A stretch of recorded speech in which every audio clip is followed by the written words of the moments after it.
इस खबर के प्रायोजक हैं एएस ब्रांडेड लॉट वाला, लाल क्वार्टर, कृष्णा नगर, दिल्ली। अभी हमारे साथ बात करने के लिए मौजूद हैं प्रमुख समाजसेवी शफी देलवी। शफी देलवी से जानेंगे देश के मौजूदा हालात के बारे में।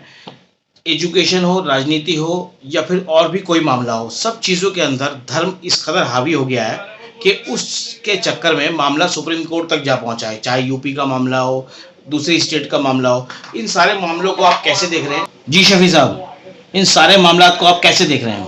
देखिए, सबसे बड़े अफसोस की बात यह है कि प्रशासनिक सेवा हर जनता का नागरिक अधिकार है। प्रशासन होता है, राजनीति इसीलिए होती है, सरकारें इसीलिए बनती है कि जनता के जन अधिकारों की रक्षा हो सके। इसीलिए होती है कि सिविल राइट्स जो होते हैं जनता के, जो कानूनी अधिकार है उनकी रक्षा हो सके, उनका पालन हो सके। ब्यूरोक्रेसी से लेकर राजनीति तक सब इसी काम पे काम करते हैं।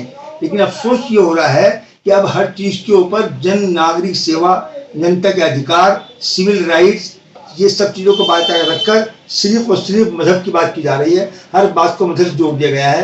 ये बहुत अफसोस की बात है। और राजनेता अपनी क्या कर रहे हैं, क्या नहीं कर रहे हैं, ये तो मैं ऊपर वाले का शुक्र अदा करता हूँ कि कानून जो है, आज कानून की जो बात हो रही है, कानून बहुत ज्यादा अहम हैसियत रखता है। और आज न्यायालय बहुत संजीदगी से काम पे बात कर रहे हैं, विचार कर रहे हैं। लेकिन कब तक चल पाएंगे, क्योंकि नीचे के से लेकर ब्यूरोक्रेसी से लेकर राजनेता तक, जन सेवक से लेकर सोशल वर्कर से लेकर हर जगह वहां पर सिर्फ धर्म की बात हो रही है। आप एजुकेशन को देखिए, सिलेबस बदलने की कोशिश हो रही है, सिलेबस बदला जा रहा है। राजनीति ऐसी कहां तक पहुंच गई है, आप देखिए उसमें कि वो ये मुगलों का राज, ये इसका राज, ये उसका राज, ऐसा ऐसा हो वैसा, क्या है ये? एजुकेशन को धर्म जोड़ा जा रहा है। आगे क्या होगा इसके बाद में? आप ये गोश्त का कारोबार सिर्फ मुसलमान का कारोबार रहेगा, धर्म का कारोबार हो गया। ये गोश्त का बिजनेस कौन कर रहा है? गोश्त की फैक्ट्री किसकी है? आपको मालूम है कि उनकी लोगों की है, मगर नहीं, वो जो है गरीब मोहल्ले में दुकानें खोले बैठे हैं, उनकी दुकानें बंद कर दो। बहाना है, स्कूल का है, मंदिर है, कांवड़ है, ये है। क्या हो रहा है ये सब? इस सब चीजों से क्या फायदा होगा इस देश को? क्या देश तरक्की कर पाएगा? कहाँ लेके जाएंगे इस देश को ये राजनेता लोग? ये राजनीति धर्म के नाम पर कर रहे हैं। मैं इनसे निवेदन करता हूँ कि धर्म की राजनीति मत करो, वरना इस देश को बहुत नुकसान पहुंचेगा। ये देश को साधारण रखने वाली प्रतिक्रिया नहीं है आपका धर्म को लेकर चलना।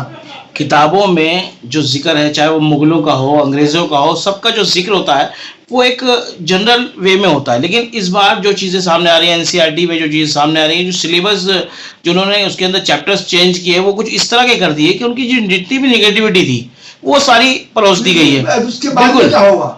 इसके बाद में क्या होगा? मतलब बच्चे को, जो जनरेशन रिएक्शन क्या होगा? बिल्कुल है, कम्युनिटी तो और भी यहाँ पर रहती हैं, उनके फिर इसका रिएक्शन क्या होगा? फिर कितना सौलापन होगा, फिर कितना यहाँ पर चीजें होंगी, कितना यहाँ पर भेदभाव खुलेगा, कितनी यहाँ पर कंट्रोवर्सी खड़ी होगी। ये आपको एहसास है इस बात का? आपने एक बात आज कह दी, इसके रिएक्शन कहाँ तक पहुंचेगा, कहाँ तक जाएगा?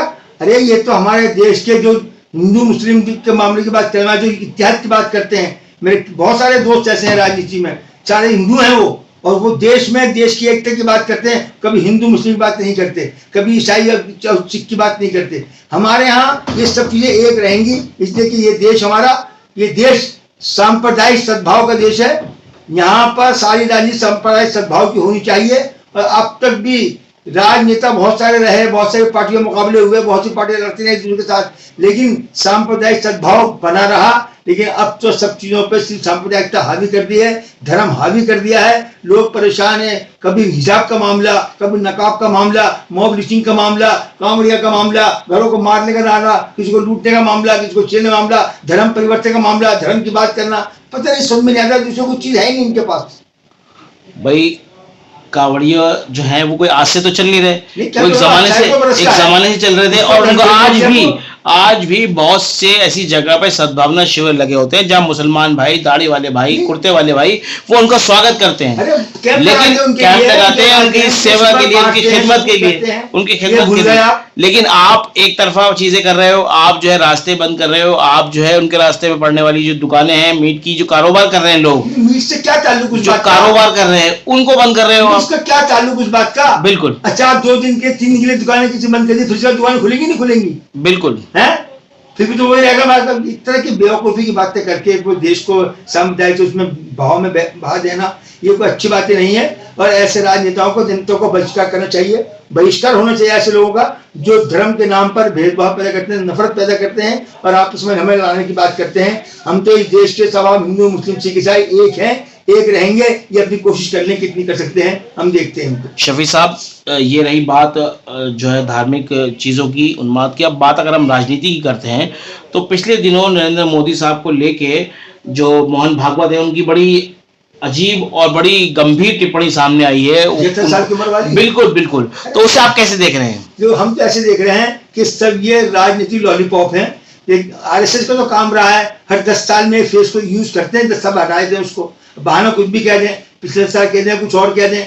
इससे पहले नहीं हुआ क्या? राजनीति में आदमी को आगे इस्तेमाल करते हुए बाद में उसको जब डैमेज होने लगता है साइलेंट हटाया और दूसरा ले आया इसको बैठ के। ये सब होगा, अब भी होगा इसमें। ये सब राजनीति ध्रुवीकरण है, इस पर हमें मुतासिर होना चाहिए। ये हमारे मजे मेरी की चीज नहीं हो सकती। हमें तो ये देखना है इस देश में नागरिक अधिकारों का उल्लंघन हो रहा है, नागरिक अधिकारों का हनन हो रहा है, और ब्यूरोक्रेसी से लेके राजनेता तक, समाज सेवकों से लेके और सब अधिकारियों तक ये सब चीजें गलत हो रही हैं और ये अच्छा अलामत नहीं है, अच्छी चीज नहीं है। इससे देश को नुकसान होगा।